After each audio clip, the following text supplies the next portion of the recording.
नमस्कार दोस्तों, MGT education में आप सभी का स्वागत है। दोस्तों, इस वीडियो में हम लोग चर्चा करने वाले हैं इलेक्ट्रिसिटी अमेंडमेंट बिल 2022 के बारे में। यहाँ पर हम चर्चा करेंगे कि ये बिल क्या है, इसमें क्या क्या अमेंडमेंट करे जा रहे हैं और साथ में हम ये चर्चा करेंगे कि पूरे देश भर में इसके खिलाफ विरोध क्यों हो रहे हैं। यहाँ पर दोस्तों न्यूज़ ये है, सबसे पहले मैं आपको बताऊँ कि जो इलेक्ट्रिसिटी अमेंडमेंट बिल है वो पार्लियामेंट में इंट्रोड्यूस करवाया गया है। अब जब इसको पार्लियामेंट में इंट्रोड्यूस करवाया गया है तो पूरे देश भर में इसके खिलाफ विरोध हो रहे हैं। इसके खिलाफ कई सारे पावर इंजीनियर्स जो हैं वो विरोध कर रहे हैं। इसके अलावा कई सारी पॉलिटिकल पार्टीज़ ने भी इसका विरोध किया है। पंजाब के अंदर इसकी जो कॉपीज़ हैं उनको जला दिया गया है। साथ में दोस्तों कई सारी पॉलिटिकल पार्टीज़ जैसे कि आम आदमी पार्टी, श्रोमणी अकाली दल और कांग्रेस के द्वारा यहाँ पर इसको क्रिटिसाइज़ किया गया है।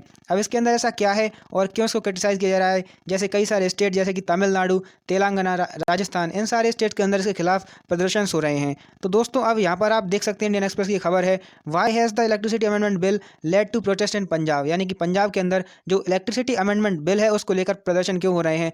तो इसके बारे में हम इस वीडियो में डिटेल में चर्चा करने वाले हैं। लेकिन दोस्तों वीडियो में आगे बढ़ें उससे पहले यदि अभी तक आपने एमजेटी एजुकेशन को सब्सक्राइब नहीं किया है तो आप अभी सब्सक्राइब कर लीजिए, इससे आपको हमारी वीडियोज़ की नोटिफिकेशंस लगातार मिलती रहेंगी। तो आइए जानते हैं कि यहाँ पर हो क्या रहा है। तो जैसे ही दोस्तों इसको पार्लियामेंट में इंट्रोड्यूस करवाया गया है तो इस तरह के हमें जो नज़ारे हैं वो देखने को मिले। आप देख सकते हैं यहाँ पर ये लोग प्रोटेस्ट कर रहे हैं, कई सारे इंजीनियर्स हैं जो कि यहाँ पर प्रोटेस्ट कर रहे हैं। ये देख सकते हैं, say no to electricity amendment bill 2022। यहाँ पर बताया गया है we oppose electricity amendment bill 2022। तो यहाँ पर कड़ा विरोध किया जा रहा है इलेक्ट्रिसिटी अमेंडमेंट बिल का। दोस्तों ये बिल है क्या, तो यहाँ पर मैं इधर उधर की बातों पर ना जाते हुए, क्योंकि दोस्तों जैसे ही जो इलेक्ट्रिसिटी अमेंडमेंट बिल आया था हमारा 2003 वाला आया था, तो 2003 के बाद जैसे ही इलेक्ट्रिसिटी बिल आया तो उसमें समय समय पर लगभग हर साल ही परिवर्तन किए जाते हैं। 2003 से लेकर 2014 तक यहाँ पर हर साल इसके जो है इसके अंदर जो परिवर्तन है वो करे जा रहे हैं, अमेंडमेंट करे जा रहे हैं। और ऐसा ही एक अमेंडमेंट 2022 में किया जा रहा है। तो इसके अंदर कई सारी चीज़ों को बदला जा रहा है, लेकिन इसमें सबसे मुख्य चीज़ हमें जानने लायक चीज़ ये है कि यहाँ पर ये जो इलेक्ट्रिसिटी का डिस्ट्रीब्यूशन होता है, दोस्तों हम सभी लोग जानते हैं कि जो इलेक्ट्रिसिटी होती है उसका जनरेशन किया जाता है हमारी गवर्नमेंट के द्वारा। लेकिन यहाँ पर अब इसका जो डिस्ट्रीब्यूशन है उसमें कुछ प्राइवेट प्लेयर्स को भी इंक्लूड किया जा रहा है। उसमें कुछ प्राइवेट कंपनीज़ को ये पावर दी जा रही है कि वो यहाँ पर अपनी जो इलेक्ट्रिसिटी है उसका डिस्ट्रीब्यूशन कर सकते हैं। तो यहाँ पर लोगों के द्वारा ये मानना है, जो प्रोटेस्टर्स हैं इनके द्वारा ये माना जा रहा है कि जो बिजली है उसका प्राइवेटाइजेशन किया जा रहा है, इलेक्ट्रिसिटी का प्राइवेटाइजेशन किया जा रहा है और यहाँ पर जो सरकार है वो धीरे धीरे करके पूरी जो पावर्स हैं वो प्राइवेट कंपनीज़ को दे देंगी। तो यहाँ पर इस बिल के अंदर यही मेजर चेंज किया गया है कि इसके अंदर जो डिस्ट्रीब्यूशन होता है उसमें कुछ प्राइवेट कंपनीज़ को इंक्लूड कर लिया गया है। दोस्तों अब ये प्रोटेस्टर्स का क्या कहना है, तो सबसे पहली बात इनके द्वारा ये कहना है कि हमारे जो फेडरल स्ट्रक्चर है हमारे संविधान का, उसको यहाँ पर इन्होंने वॉयलेट किया है। वॉयलेट किस तरह से किया है, इनके द्वारा बताया गया है कि इसके बारे में जब ये बिल इंट्रोड्यूस करवाया गया है इसके बारे में जो स्टेट्स हैं उनसे बातचीत नहीं करी गई है। क्योंकि दोस्तों जो फेडरल स्ट्रक्चर है वो क्या कहता है, वो कहता है separation of power. Separation of power में हमारी जो सेंट्रल गवर्नमेंट होती है, यानी कि जो यूनियन होता है उसके पास में पावर्स होती हैं, साथ में हमारे स्टेट्स हैं उनके पास में भी पावर होती है। और इसके अंदर हमें एक देखने को मिलती है कनकरेंट लिस्ट। हमारी जो इलेक्ट्रिसिटी है, इलेक्ट्रिसिटी का जो मैटर है वो आता है कनकरेंट लिस्ट में, जहाँ पर हमारी जो स्टेट गवर्नमेंट होती है वो भी रूल बना सकती हैं, साथ में हमारी जो यूनियन गवर्नमेंट होती है वो भी यहाँ पर जो नियम है वो बना सकती है। तो यहाँ पर दोनों का एक तरह से मिला जुला स्वरूप हमें देखने को मिलता है, जहाँ पर स्टेट और यूनियन दोनों के दोनों मिलकर लॉ बनाते हैं। और यहाँ पर यदि यूनियन कोई लॉ बनाना चाहता है तो उसे यहाँ पर स्टेट्स के साथ में इसके बारे में जो कंसल्टेशन है वो करनी आवश्यक रहती है। तो यहाँ पर इनके द्वारा ये बोला गया है कि इसके बारे में जो स्टेट हैं उनसे बातचीत नहीं करी गई है, जैसे कि हमारा जो फेडरल स्ट्रक्चर है वो वायलेट होता है। और फेडरल स्ट्रक्चर एक बेसिक प्रिंसिपल है हमारे संविधान का, मूलभूत ढांचा है, और इससे कि हमारे जो संविधान का जो बेसिक स्ट्रक्चर है वो वायलेट होता है। तो ऐसा यहाँ पर इनके द्वारा एक बात बोली गई है।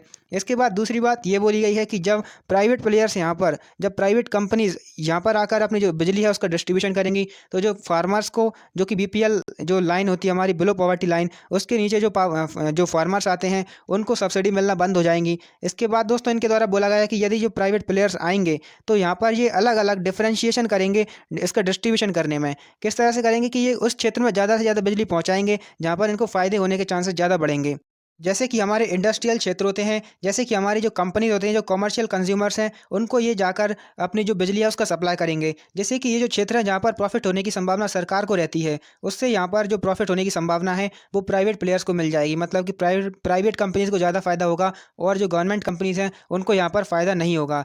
और यहाँ पर इनके द्वारा बताया गया है कि जो बिजली है उसको सप्लाई करने की यूनिवर्सल पावर केवल केवल और केवल गवर्नमेंट कंपनीज़ के पास में है। तो केवल गवर्नमेंट कंपनीज़ यहाँ पर जो बिजली है उसका डिस्ट्रीब्यूशन कर सकती हैं, उसका सप्लाई कर सकती हैं। इस तरह से यहाँ पर कुछ चीज़ें इनके द्वारा बताई जा रही हैं और इन्हीं को आधार बनाकर ये लोग जो हैं ये प्रोटेस्ट कर रहे हैं। पूरे देश भर में हमें प्रोटेस्ट देखने को मिल रहे हैं। दोस्तों, इसके अलावा अब सरकार का इसमें क्या कहना है उसके बारे में जान लेते हैं। तो जो गवर्नमेंट है उसके द्वारा कुछ यहाँ पर अपनी जो सेफ गार्ड हैं वो बताए गए हैं। गवर्नमेंट के द्वारा बोला गया है कि इस बिल के अंदर ऐसा कोई प्रोविज़न नहीं है स्टेट से उनकी पावर को छीना जा रहा हो कि वो यहाँ पर अपना जो पावर सेक्टर है उसको रेगुलेट कर सकते हैं। ऐसा इसमें हमने कोई भी प्रोविज़न नहीं रखा है। इनके द्वारा बोला गया है कि स्टेट के पास पावर है कि वो अपने जो पावर सेक्टर है, जो पावर डिस्ट्रीब्यूशन सेक्टर है, उसको रेगुलेट कर सकते हैं और वहाँ पर हमने कुछ प्राइवेट कंपनीज़ को भी इंक्लूड करवा दिया है, ऐसा सरकार के द्वारा बोला गया है।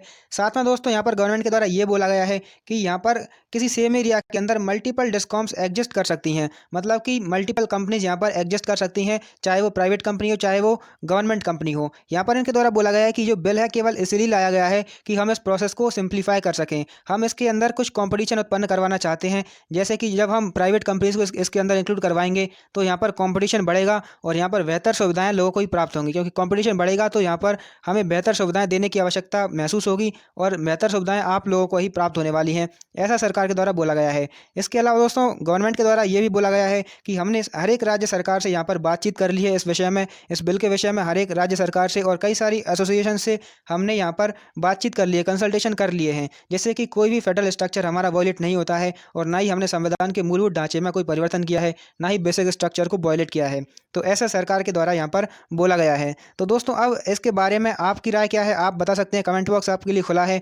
क्या चीज़ें इसमें और होनी चाहिए और आपका क्या नज़रिया है वो सब आप इसमें अपने व्यूज़ शेयर कर सकते हैं। इस वीडियो को हम यहीं पर समाप्त करने वाले हैं। इसके अंदर हमने जाना इस बिल के बारे में, बिल्कुल आसान भाषा में हमने जाना कि ये क्या है और इसके अंदर क्या प्रॉब्लम्स आई हैं, लोग प्रोटेस्ट क्यों कर रहे हैं, सब चीज़ों को हम समझ चुके हैं।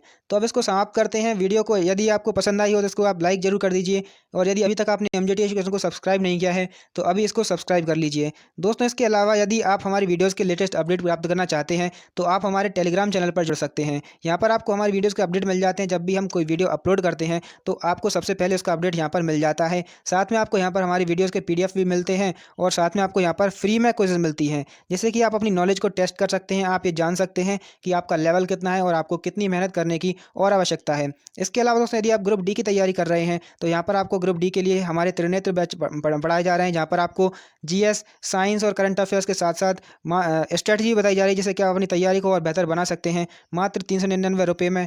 तो यदि आप इनको ज्वाइन करना चाहते हैं तो कर सकते हैं दोस्तों। इसके अलावा यहाँ पर आपको टॉपिक वाइज क्लासेस मिलती हैं, डिटेल्ड में PDF मिलते हैं, प्रैक्टिस सेट मिलते हैं, जिससे कि आप अपनी जो प्रैक्टिस है उसको कर सकते हैं दोस्तों। इसके अलावा यदि आप हमारे ऐप को डाउनलोड करना चाहते हैं तो आप कर सकते हैं by searching MJT current affairs and GK app on the play store. यहाँ पर आप इसको सर्च करके इसको डाउनलोड करते हैं और आपको ये सारी चीज़ें प्राप्त हो जाती हैं, जहाँ पर आपको कई सारी वीडियोज़, PDF, क्विजेज़ और ई-बुक्स ये सारी चीज़ें फ्री में मिल जाती हैं। तो दोस्तों इसको आप डाउनलोड करना चाहते हैं तो अभी कर सकते हैं।